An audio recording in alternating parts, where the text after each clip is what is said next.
अस्सलाम वालेकुम। Today we going to talk about anti depression drug और साथ हम थोड़ी सी डिप्रेशन की टियोलॉजी से ऑब्वियसली स्टार्ट करेंगे, क्योंकि जब तक आपको डिजीज़ का पता नहीं होगा तब तक उसकी ड्रग के बारे में कैसे करेंगे। तो टियोलॉजी ऑफ डिप्रेशन। अब डिप्रेशन हमें पता है कि एक ऐसी स्टेट होती है जिसमें कुछ ऐसे साइन सिम्टम नज़र आते हैं in which the person is under sadness, guilt, hopelessness, low self esteem, self image, और स्लो डाउन हो जाता है बंदा, फटीग उसको बहुत ज़्यादा फील होता है, डिस्टर्ब रहता है, सर्केडियन रिदम उसकी ख़राब हो जाती है, और सुसाइडल आइडिएशन आती है। एक बहुत इंपॉर्टेंट टर्म जो कि यूज़ की जाती है इसमें, that is anhedonia. Anhedonia, what is anhedonia?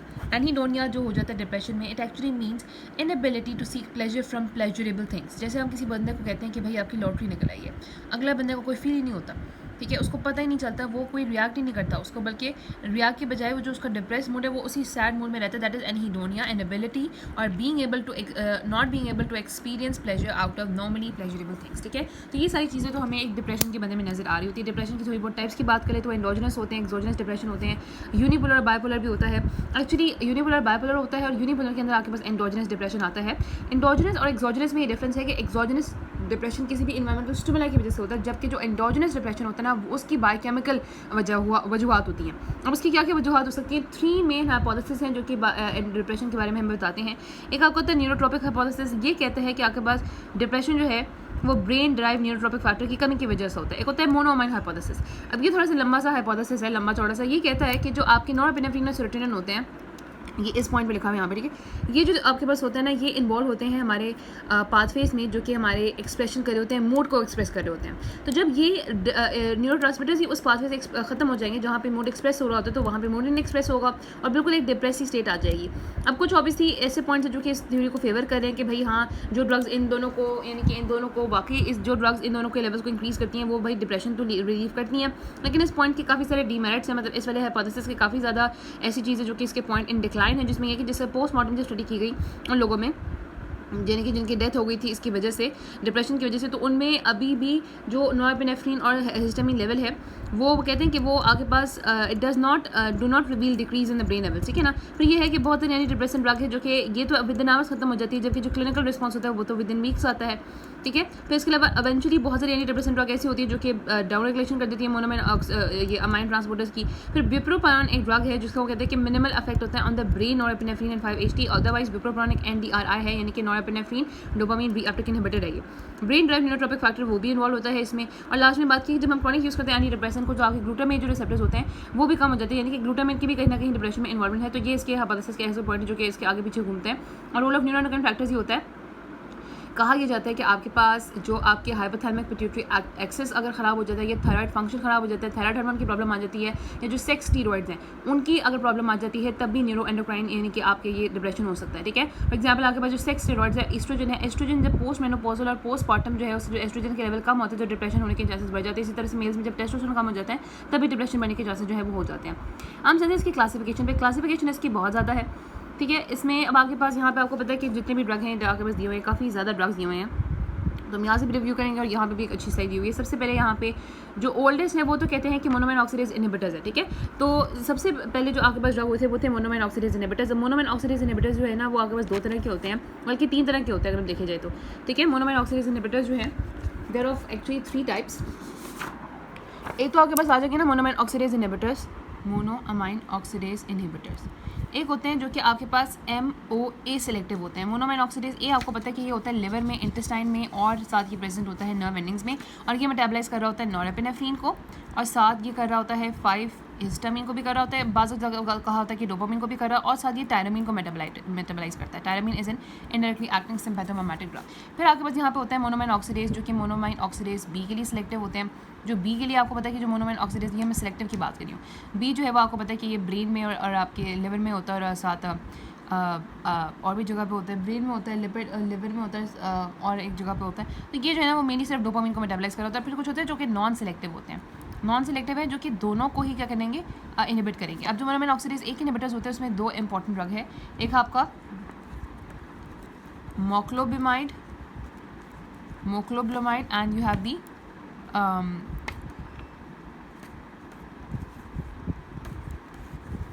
क्लोरजलीन, ठीक है। फिर आपके पास बी के आपके पास यहाँ पे सेलेगिलीन है।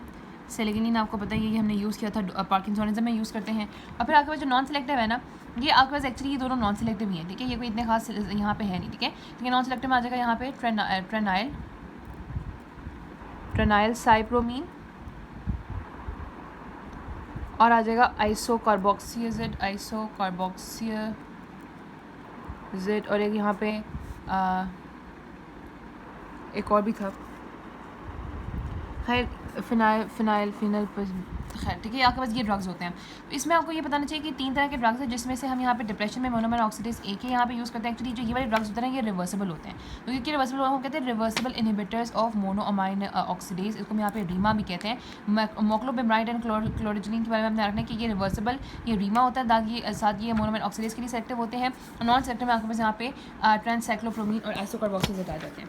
अच्छा, ये आपके पास हो गए मोनोअमाइन ऑक्सीडेज। उसके बाद यहाँ पे आते हैं tricyclic anti depression. Tricyclic anti depression वो होते हैं जो कि आपके पास सेरोटोनिन, देखो ये वो ड्रग्स हैं जो कि सेरोटोनिन और नॉरएपिनेफ्रिन की डीएपटी को ब्लॉक करते हैं, लेकिन कुछ ऐसे होते हैं जिनकी इन दोनों से ज़्यादा अफिनिटी होती है, कुछ होती है जिसकी सिर्फ नॉरएपिनेफ्रिन से ज़्यादा अफिनिटी होती है। जिनकी दोनों से ज़्यादा अफिनिटी होती है उसमें आप इमिप्रामीन, एमिट्रिप्टोनिन, डॉक्सिपिन, रोथिपिन, क्लोमिप्रामीन, नॉरट्रिप्टोनिन, ट्राइमिप्रामीन, और जो आपके पास जिनकी नॉरएपिनेफ्रिन होती है वो आपके पास जैसे इमिप्रामीन, नॉरट्रिप्टोनिन और एमोक्सिपिन होते हैं।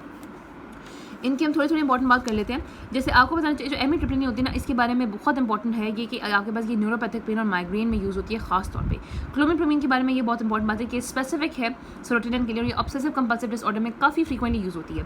इमिप्रामीन ऑन द अदर हैंड जो है वो एन्यूरेसिस कॉज कराती है, यानी कि contracts the internal sphincter of the bladder, और ये बहुत इंपॉर्टेंट है कि इसके बारे में ये इसका यूज़ है कि इसको यूज़ किया जाता है। दूसरों को कहते हैं कि ना ये एक ऐसी भी ड्रग है जो कि स्टेज 4 ऑफ द स्लीप को डिक्रीज कराती है, जो कि बिल्कुल रेम स्लीप से वाली स्टेज होती है, और वहाँ पे उस टाइम पे जो है ना ये एन्यूरेसिस की वजह से जो बेड वेटिंग हो जाती है।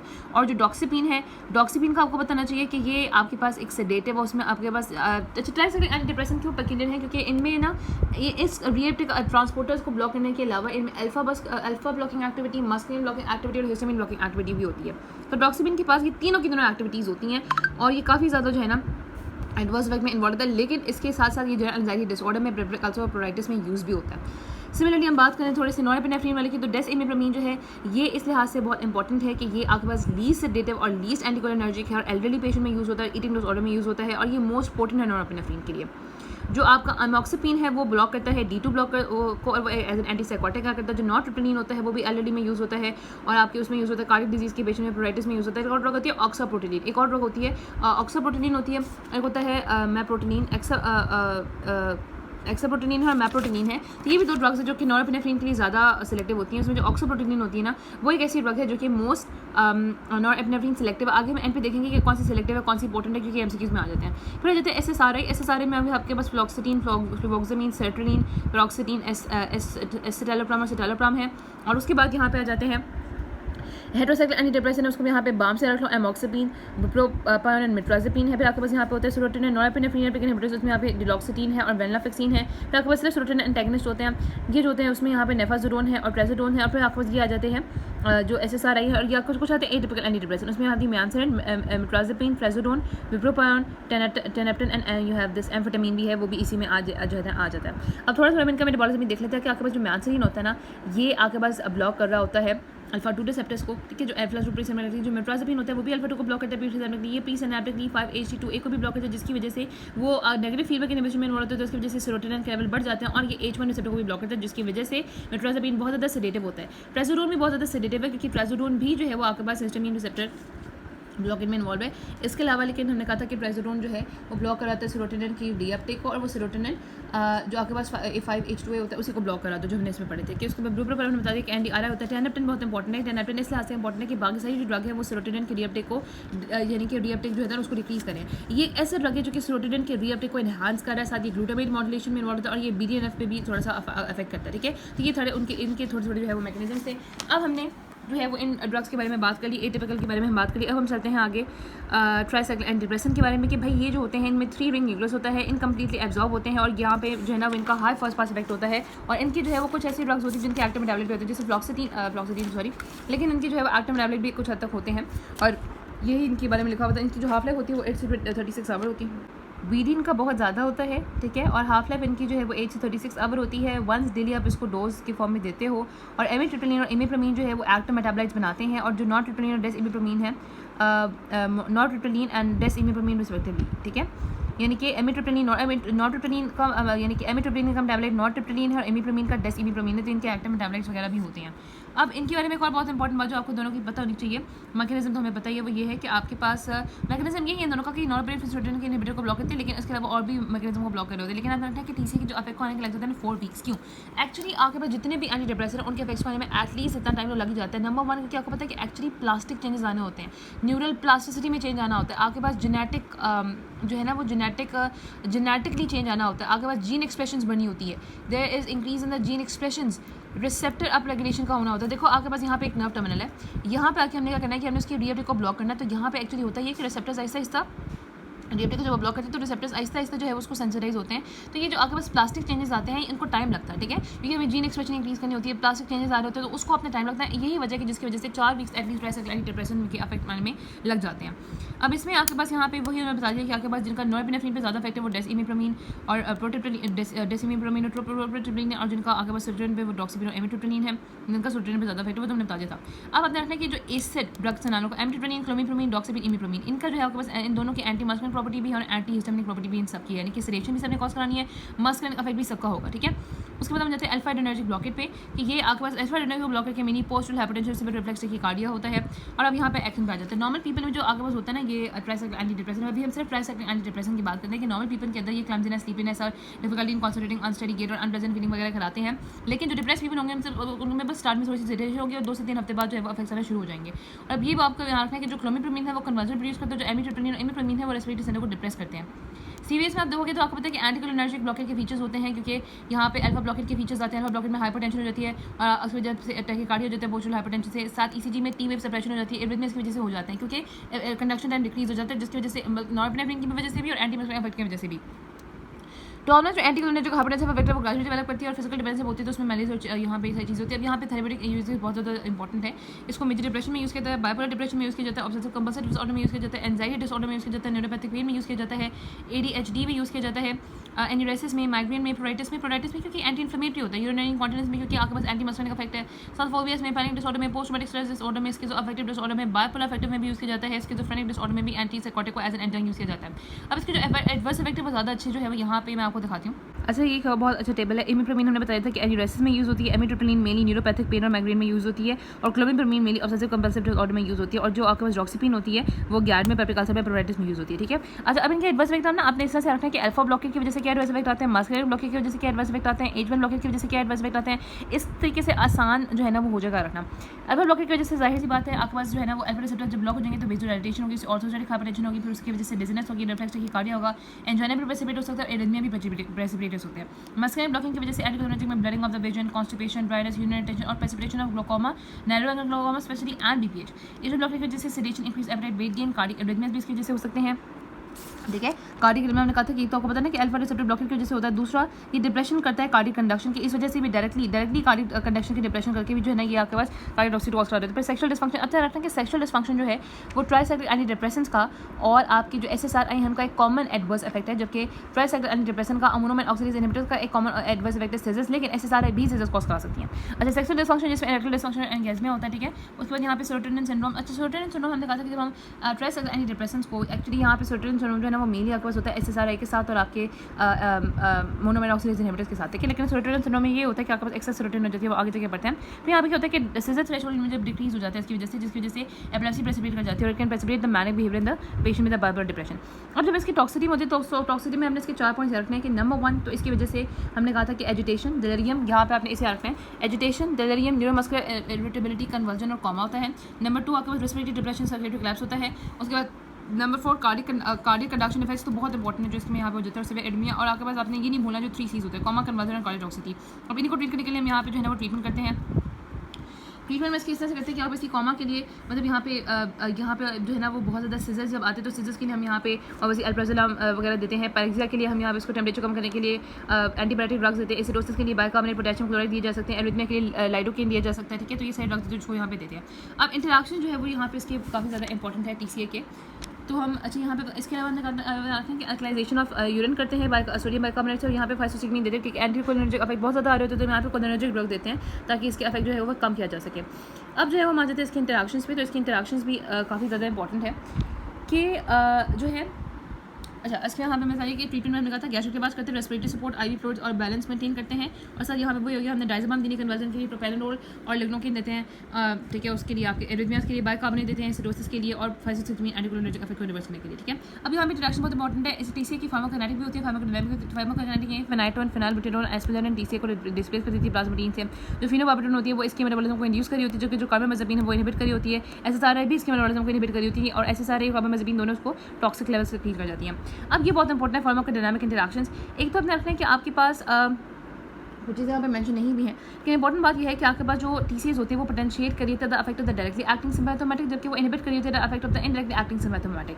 अब देखो जो डायरेक्टली एक्टिंग सिम्पैथोमैटिक होती है उनका भी यही मकसद होता है कि हमें सिनेप्टिक लेफ्ट पे इन कैटेकोलमीन्स के लेवल को बढ़ाना है। तो वो तो डायरेक्टली जिस भी तरह से आ करेंगे, जैसे चाहे वो रिसेप्टर एगनिस्ट के तौर पर आ करे, चाहे वो आपके पास नर्व टर्मिनल और किसी भी तरीके से आपके पास वहाँ पे कंसंट्रेशन बढ़ाए, वो आपके पास मेटाबलाइजर एंजाइम के इनहिबिटर हो, वो वहाँ पे नॉर्पेनेफ्रिन की कंसंट्रेशन बढ़ाएगी और वो आपके पास वैसे काम करेगी जैसे टीसीएस काम करिए। लेकिन जो इनडायरेक्टली एक्टिंग ड्रग्स होती है जैसे टायरामीन होती है, उनको पहले नर्व टर्मिनल के अंदर घुसना होता है। देखिए जो नॉरएपिनेफ्रिन ट्रांसपोर्टर होता है, जो रिएप्टिक ट्रांसपोर्टर होता है, जब वो आपके पास नॉरएपिनेफ्रिन को अंदर लेके जाता है तो साथ ही वो टायरामीन जो कि इनडायरेक्टली एक्टिंग सिम्पैथोमैटिक उसको भी अंदर लेके जाता है।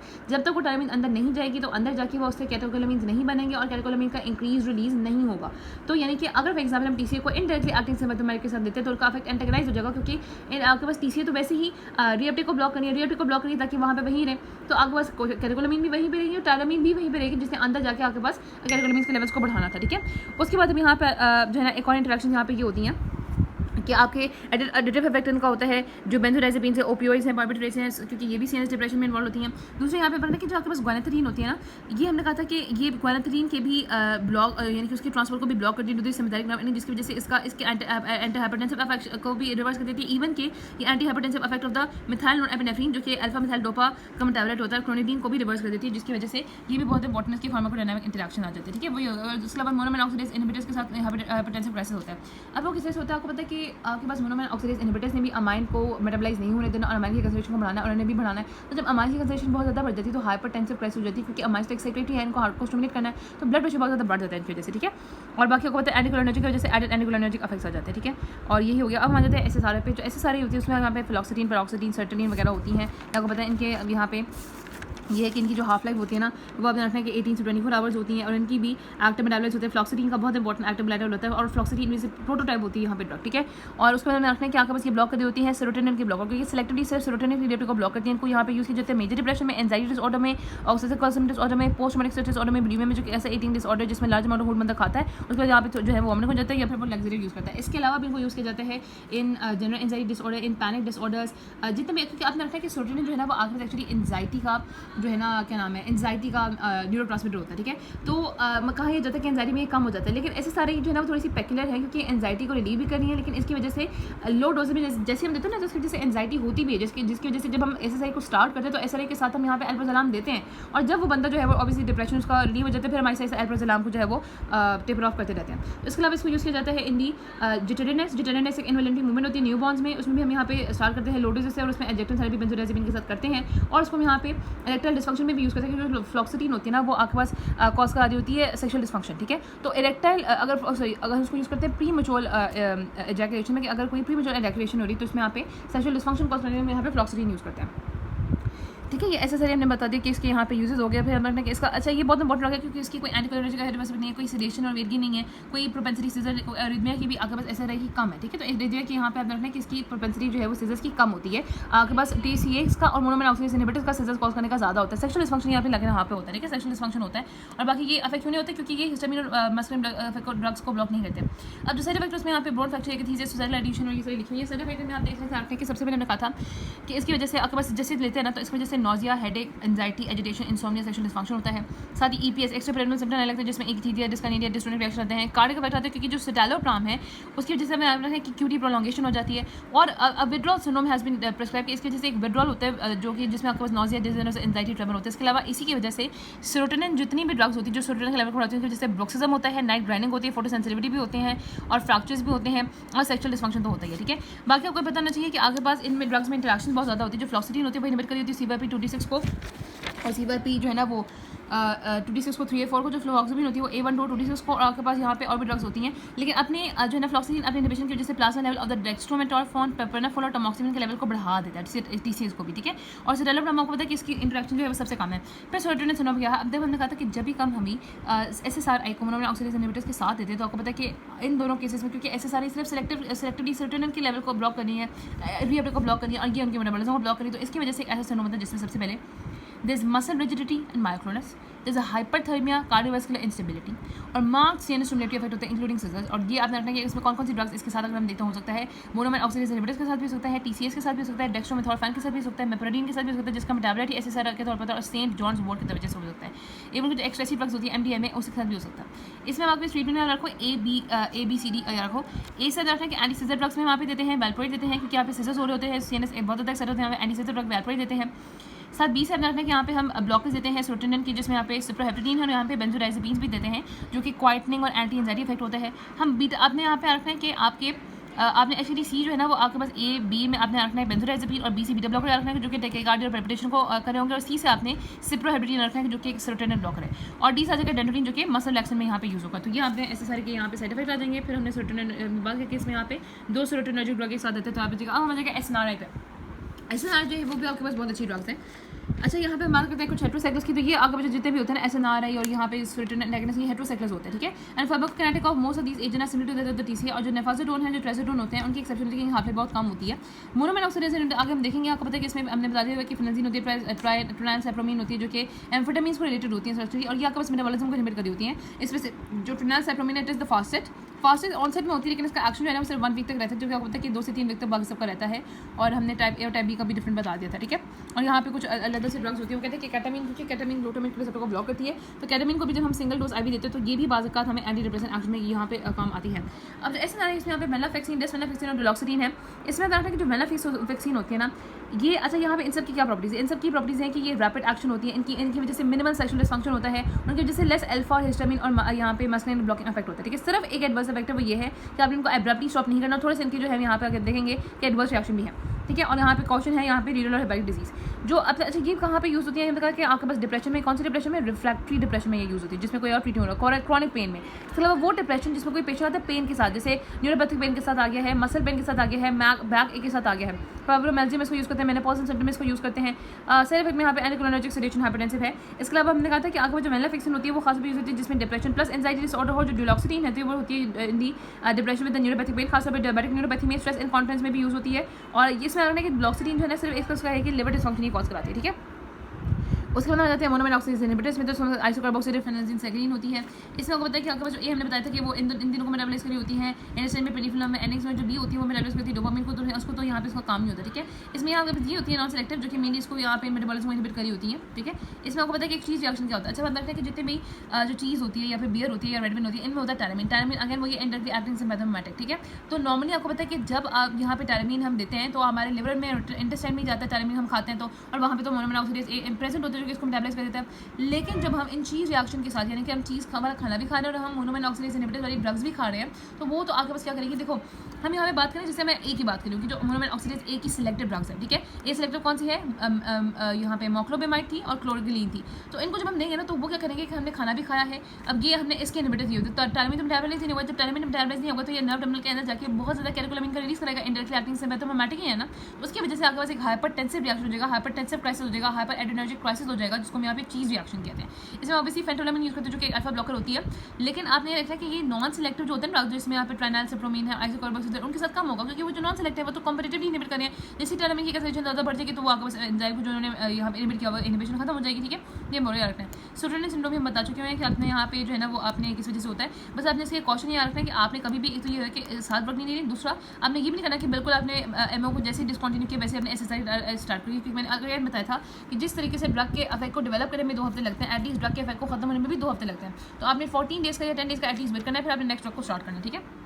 तो आपके पास मेटाजोपिन मैंने बता दिया था कि ये होती है इनहिबिट करती है प्रीसिनेप्टिक अल्फा 2 रिसेप्टर को, और आपके पास है ना ये आपके पास ये मेटाजोपिन जो है वो अल्फा 2 रिसेप्टर को भी इनहिबिट करती है। मेटाजोपिन आपने रखना है कि ये जो है ना इसके अलावा आपके H5HT2 रिसेप्टर को भी इनहिबिट करते हो, ये H1 रिसेप्टर ब्लॉकर भी है वैसे, ठीक है, ये इसका पता चाहिए। और बुप्रोपियन बहुत इंपॉर्टेंट है, ये एक NDRI है यानी कि नॉरपेनेफ्रिन डोपामाइन रीअपटेक इनहिबिटर होती है, और ये हमने कहा था कि inhibits the metabolism of the norepinephrine dopamine metabolize हो जाती है एम्फेटामिन में, जो कि न्यूरोएक्साइटेटिव कंपाउंड इसको स्मोकिंग सेंसेशन में यूज़ करते हैं, लेकिन हाई डोजेज पे बस ये सेल्स कॉज कराती है। अच्छा, कुछ जो आपके पास एटिपिकल ड्रग्स की एडवर्स इफेक्ट होता है, उसमें जो मेट्राजोपिन है वो वेट गेन कॉज कराती है, ऑब्वियसली H1 ब्लॉकर है, और यहाँ पे ट्राइजोडोन में कॉज करेगी क्योंकि वो भी सेडेशन में इन्वॉल्व होती है।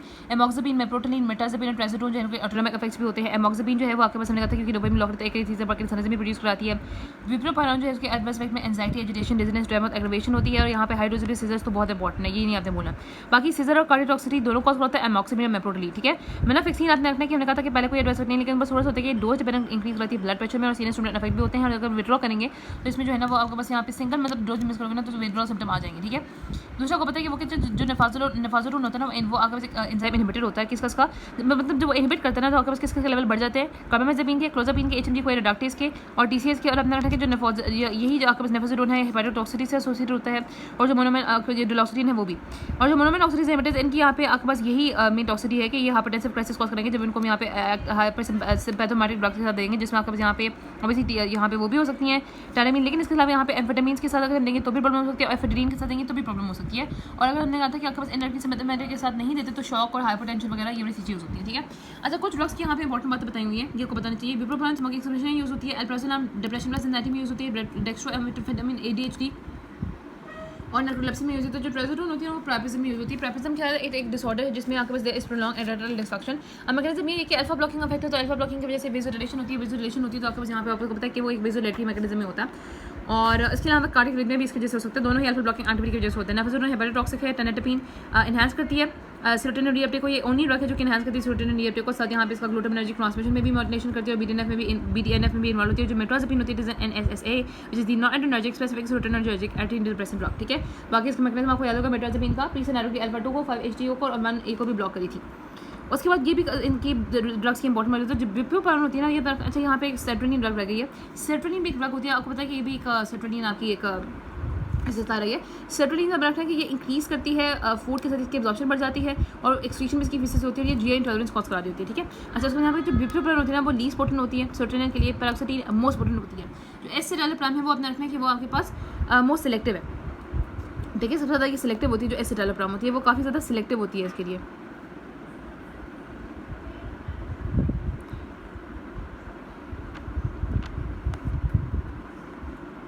एसिटाइलोप्राम जो है वो बहुत ज़्यादा सिलेक्टिव है। जो डेसिमिप्रामिन है वो मोस्ट पोटेंट है, जो मेट्राजोपिन है वो लीस्ट पोटेंट है, और ऑक्साप्रोटिलीन जो है वो मोस्ट सिलेक्टिव है। एमिट्रोपिनिन मैक्सिमम एंटीमस्करिनिक है, नेफाजोलोन मैक्सिमम एंटीहिस्टामिनिक है। जो डॉक्सिबिन है उसके तीनों इफेक्ट है, वेलासिबिन की तीनों इफेक्ट कम है, फ्लॉक्सिडिन लॉन्ग एक्टिंग और नेफाजोलोन शॉर्ट एक्टिंग।